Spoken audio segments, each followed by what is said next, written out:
Cari fratelli e sorelle, buongiorno. Chers frères et sœurs, bonjour. Nous écoutons la catéchèse du pape François à Rome le 20 mars 2019.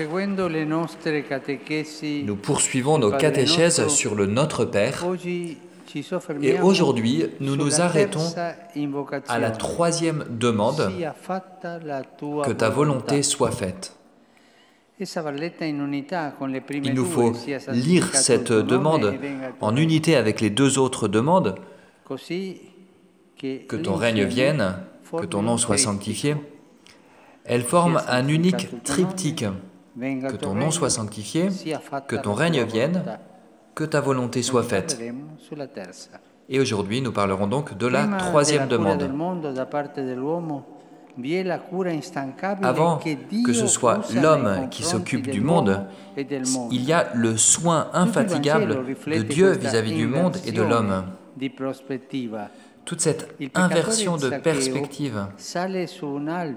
Le pécheur Zachée monte sur un arbre parce qu'il veut voir Jésus, mais il ne sait pas que bien avant, Jésus, Dieu, est venu à sa rencontre. Quand il dit « Zachée, descends vite, car aujourd'hui je dois m'arrêter à ta maison ».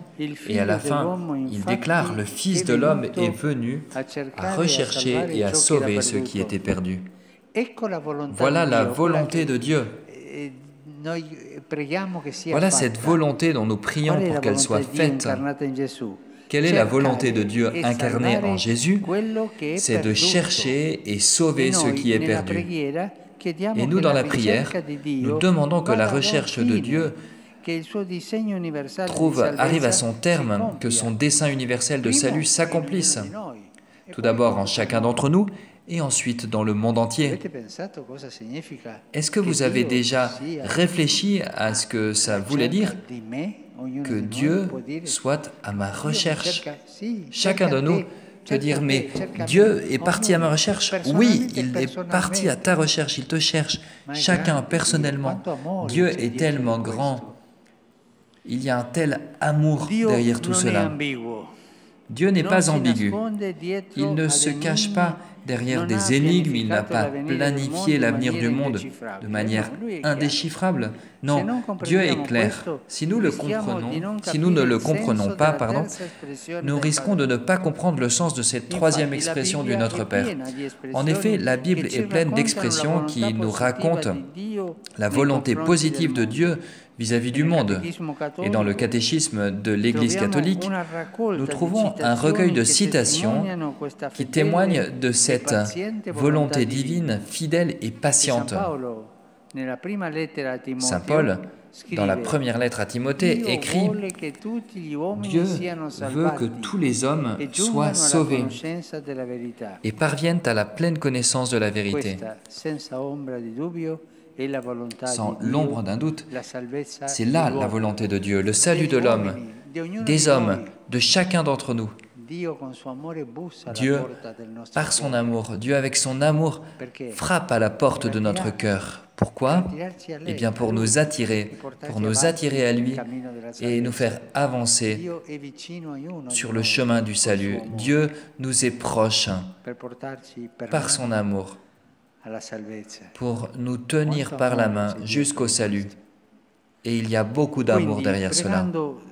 Alors quand nous prions que ta volonté soit faite, nous ne sommes pas invités à pencher la tête servilement comme si nous étions des esclaves. Non, Dieu veut que nous soyons libres.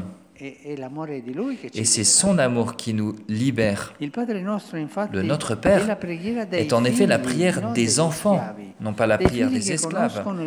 Des enfants qui connaissent le cœur de leur Père et qui sont convaincus de son dessein d'amour. Malheur à nous si, en prononçant ces paroles,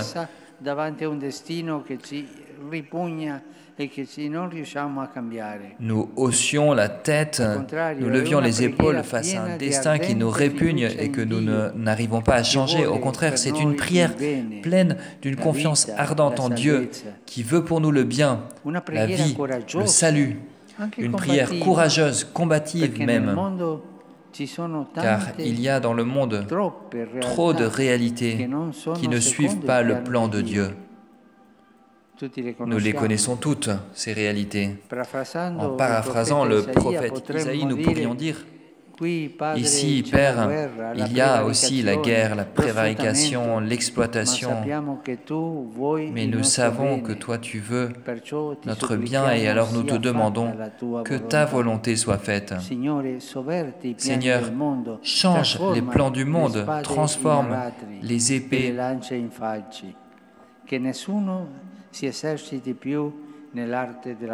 transforme les lances, qu'il n'y ait plus, que plus personne ne s'entraîne à faire la guerre. Dieu veut la paix. Le Notre Père est une prière qui enflamme en nous l'amour de Jésus pour la volonté du Père. Une flamme qui pousse chacun à transformer le monde par l'amour. Le chrétien ne croit pas en un fait inéluctable. Il n'y a rien d'aléatoire dans la foi des chrétiens. Il y a au contraire un salut qui attend de se manifester dans la vie de chaque homme et femme et de s'accomplir dans l'éternité. Si nous prions, c'est parce que nous croyons que Dieu peut et veut transformer la réalité en vainquant le mal par le bien. C'est à ce Dieu qu'il y a du sens d'obéir, de s'abandonner, même à l'heure de l'épreuve la plus dure.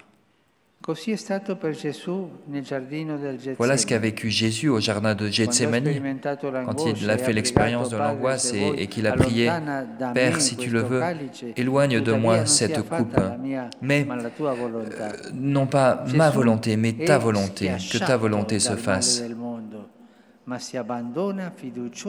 Jésus est chassé par le mal du monde, mais il s'abandonne plein de confiance dans l'océan d'amour de la volonté du Père. Et les martyrs eux-mêmes, dans leur épreuve, ne recherchaient pas la mort, mais ils recherchaient l'au-delà, la résurrection. Et Dieu, par amour, peut nous conduire sur des sentiers difficiles, à faire l'expérience d'épines, de blessures douloureuses, mais il ne nous abandonnera jamais. Il sera toujours avec nous, près de nous, en nous. Et pour un croyant, plus qu'une espérance, il s'agit d'une certitude. Dieu est avec moi. C'est cette même certitude que nous retrouvons dans la parabole de l'évangile de Luc, dédiée au besoin de prier constamment. Jésus dit: Dieu ne rendra-t-il pas justice à ses élus qui crient vers lui jour et nuit? Les fera-t-il attendre longtemps? Moi, je vous dis qu'il leur rendra justice promptement. Voilà le Seigneur, celui qui nous aime. Et je voudrais vous inviter maintenant à prier tous ensemble le Notre Père. Ceux qui ne savent pas l'italien peuvent le prier dans leur propre langue. Alors prions ensemble. Notre Père, qui es aux cieux, que ton nom soit sanctifié, que ton règne vienne, que ta volonté soit faite sur la terre comme au ciel. Donne-nous aujourd'hui notre pain de ce jour. Pardonne-nous nos offenses, comme nous pardonnons aussi à ceux qui nous ont offensés. Et ne nous laisse pas entrer en tentation, mais délivre-nous du mal. Amen. Merci.